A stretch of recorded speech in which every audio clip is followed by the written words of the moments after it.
வணக்கம். உங்களை வேதியியல் தமிழிற்கு வரவேற்கிறேன். நமது கெமிஸ்ட்ரி 24x7 நெடுந்தொடரில் நம்ம முந்தைய போட்டித் தேர்வு வினாக்களை ஒன்றா பார்த்துக்கிட்டே வர்றோம். அந்த அடிப்படையில் நம்ம இன்னைக்கு ஒரு கேள்வியை பார்க்க போகிறோம். அதற்கு முன்னதாக நம்ம சேனலுக்கு யாரும் சப்ஸ்கிரைப் பண்ணாமல் இருந்தீங்கன்னா சப்ஸ்கிரைப் பண்ணுங்க. வாங்க இன்னைக்கு என்ன கேள்வின்னு சொல்லி நம்ம சேர்ந்து பார்க்கலாம்.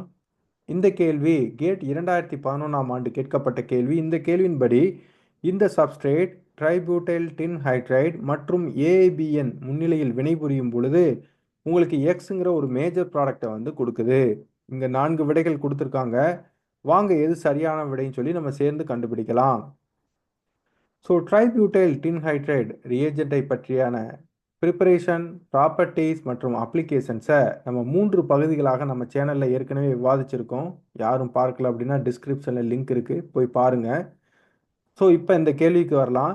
ஸோ இந்த கேள்வியின்படி ட்ரைபியூட்டைல் டின் ஹைட்ரைடு மற்றும் ஏஐபிஎனை வினைப்படுத்தும் பொழுது உங்களுக்கு ட்ரைபியூட்டைல் டின் ரேடிக்கல் வந்து உங்களுக்கு உருவாகும். இந்த ட்ரைபியூட்டைல் டின் ரேடிக்கல் தான் நம்ம சப்ஸ்ட்ரேட் கூட வினைபுரியும்.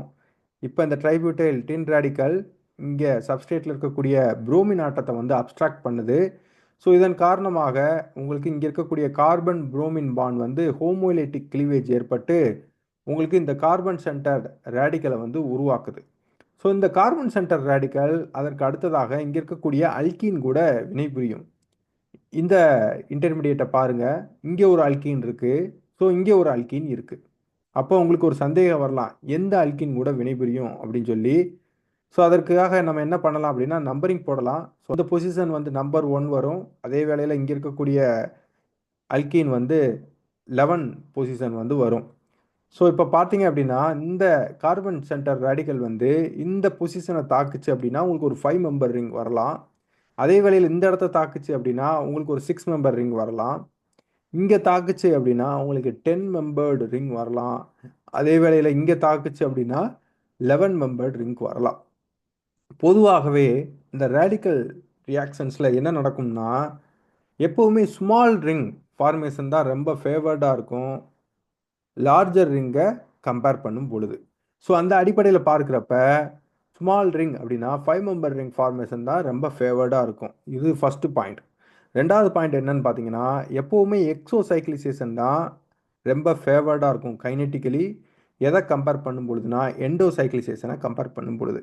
இப்போ இங்கே இந்த கார்பன் சென்டர் ரேடிக்கல் இங்கே ரியாக்ட் பண்ணுச்சு அப்படின்னா உங்களுக்கு அது என்னவா எந்த வழியில் போகும்? எக்ஸோசைக்ளிசேஷன் வழியில் தான் போகும். சரி, இப்போ பார்ப்போம் எப்படி நடக்குதுன்னு பாருங்கள். ஸோ இங்கே இந்த ரேடிக்கல் இங்கே இருக்கக்கூடிய அல்கீன் 5th கார்பனை வந்து தாக்குது.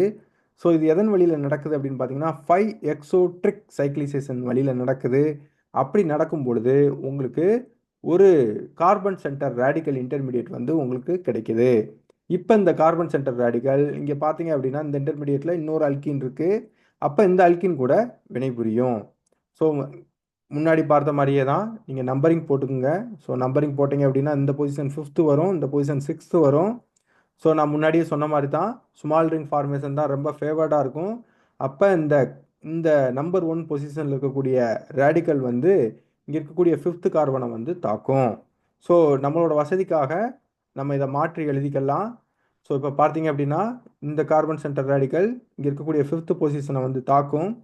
இதுவும் எது வழியில் நடக்குது அப்படின்னு பார்த்தீங்கன்னா 5 எக்ஸோட்ரிக் சைக்ளிசேஷன் வழியில் நடக்குது. அப்படி நடக்கும் பொழுது உங்களுக்கு இந்த கார்பன் சென்டர் ரேடிக்கல் இன்டர்மீடியேட் வந்து உங்களுக்கு உருவாகும். இப்போ இந்த கார்பன் சென்டர் ரேடிக்கல் இன்டர்மீடியேட் வந்து ட்ரைபியூட்டைல் டின் ஹைட்ரைட்லேருந்து ஹைட்ரஜன் ஆட்டத்தை அப்ஸ்ட்ராக்ட் பண்ணும். ஸோ இதனோட முடிவில் உங்களுக்கு இந்த ப்ராடக்ட் வந்து உங்களுக்கு கிடைக்கும். சரி, நம்ம கேள்விக்குள்ளே போகலாம். ஸோ இதுவரைக்கும் நம்ம விவாதித்ததோட அடிப்படையில் பார்த்தோம் அப்படின்னா இங்கே கீழே கொடுத்துருக்கக்கூடிய விடைகளில் மிகவும் சரியான விடை வந்து ஆப்ஷன் 1 தான். உங்களுக்கு இந்த கேள்வி புரிஞ்சிருக்கும்னு நான் நம்புகிறேன். உங்களுக்கு இந்த வீடியோ பிடிச்சிருந்துச்சுன்னா லைக் பண்ணுங்கள், ஷேர் பண்ணுங்கள், கமெண்ட் பண்ணுங்கள். இன்னும் நம்ம சேனலுக்கு யாரும் சப்ஸ்கிரைப் பண்ணாமல் இருந்தீங்கன்னா வேதியியல் தமிழ் சேனலுக்கு சப்ஸ்கிரைப் பண்ணுங்கள். மீண்டும் இன்னொரு கேள்வியில் சந்திக்கும் வரை நன்றி நண்பர்களே.